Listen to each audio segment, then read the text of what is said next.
यह चैनल केवल मनोरंजन के लिए है। हम किसी भी प्रकार के अंधश्रद्धा को बढ़ावा नहीं देते।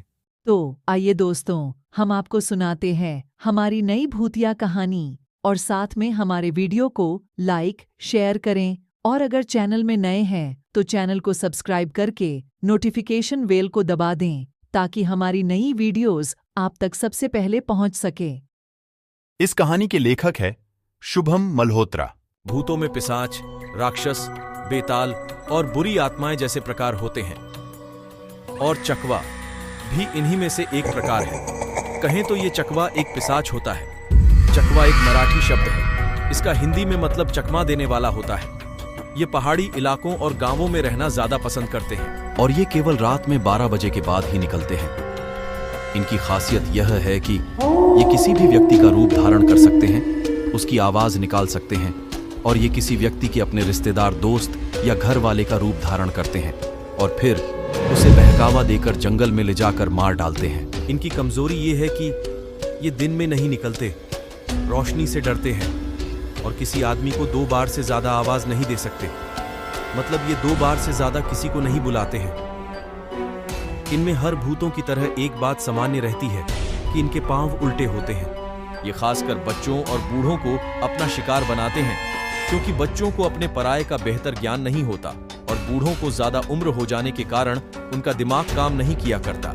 मेरा नाम शुभम है। मेरे साथ एक ऐसी खौफनाक घटना हुई जिसे मैं आज भी याद करता हूं तो मेरी रूह कांप जाती है। यह बात तब की है जब मैं 12वीं क्लास में था। मेरे पेपर खत्म हो चुके थे और मेरी गर्मी की छुट्टियां चल रही थी। मुझे एक शाम मामा जी का फोन आया और उन्होंने मुझे गांव आने को कहा। मैं भी उनके घर जाने के लिए उत्साहित था। मैंने मम्मी पापा से इजाजत ले ली और अगले दिन दोपहर को बस से उनके घर चला गया। उनके घर पहुंचने में मुझे शाम हो गई और मैं बहुत ज्यादा थक भी गया था। मेरे घर आने से नाना नानी, मामा मामी और उनके लड़के मोहन और सुरेश, मतलब मेरे भाई, सभी खुश थे, क्योंकि मैं उनके घर लगभग 1 साल बाद गया था और उनसे मिला भी नहीं था। मैंने रात में खाना खाया और मोहन और सुरेश के साथ बातें करने लगा। तभी मोहन ने कहा, भाई कल शाम को हम तीनों गांव के पहाड़ियों में घूमने चलेंगे। उसकी बात में मैंने हामी भर दी। अगले दिन सुबह मैंने मामी जी से पहाड़ियों में घूमने जाने के लिए इजाजत ले ली और शाम को तकरीबन 4 बजे हम तीनों पहाड़ियों में घूमने चले गए। हमने वहां कई सारी फोटो खींची, तालाब देखा, मोर देखे और आम के पेड़ों से आम तोड़कर वापस घर चले गए। हमें पहाड़ियों में घूमते हुए 4 से 7:30 बज चुके थे। मैं हाथ मुंह धोकर मोहन और सुरेश के साथ फोटो देखने में व्यस्त हो गया। तभी मैंने फोटो में हम तीनों के अलावा एक और आदमी को देखा। मैंने सोचा कि हमारे अलावा तो और कोई भी वहां नहीं था, तो ये आदमी कहां से फोटो में आ गया। मैंने उस बात को गंभीरता पूर्वक नहीं लिया और रात को खाना खाकर सीधा सोने चला गया। बेड में पड़ते ही मेरी आंख लग गई। मुझे ठीक से याद है कि रात के 2:30 बजे मुझे सुरेश की आवाज सुनाई दी। मैंने उठकर खिड़की के बाहर देखा तो सुरेश झाड़ियों के पास में खड़ा था और मुझे अपने पास बुला रहा था। मैं घर के पीछे वाले रास्ते से सुरेश की तरफ गया। वहां जाते ही मेरे चेहरे से एक ठंडी हवा का झोंका गुजरता हुआ गया। मैंने इस बात को नजरअंदाज कर दिया। मैंने सुरेश से कहा, तू इतनी रात को यहाँ क्यों खड़ा है? उसने कहा, चल पहाड़ी में, मैं तुझे एक मोर का बच्चा दिखाता हूँ। मैंने कहा, अरे पागल हो गया है क्या? तुझे टाइम की खबर नहीं है क्या? और इतनी रात को तुझे मोर के बच्चे की पड़ी है? इस तरह से मैं उसे डांटने लगा कि तभी मेरी नजर उसके पांव में पड़ी।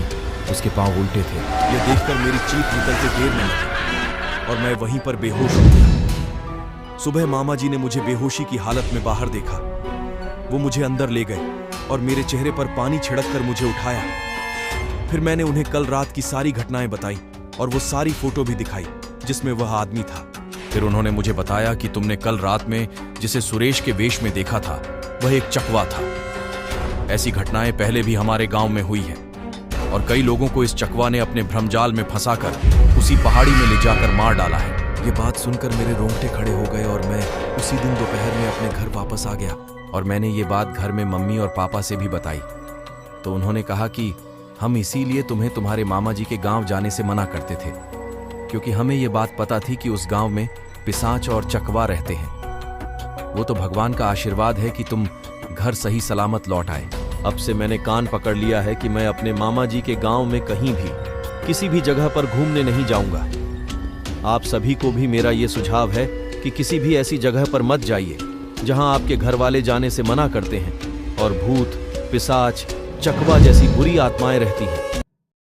दोस्तों, आपको हमारी यह नई कहानी कैसी लगी? प्लीज हमें कमेंट करके जरूर बताएं।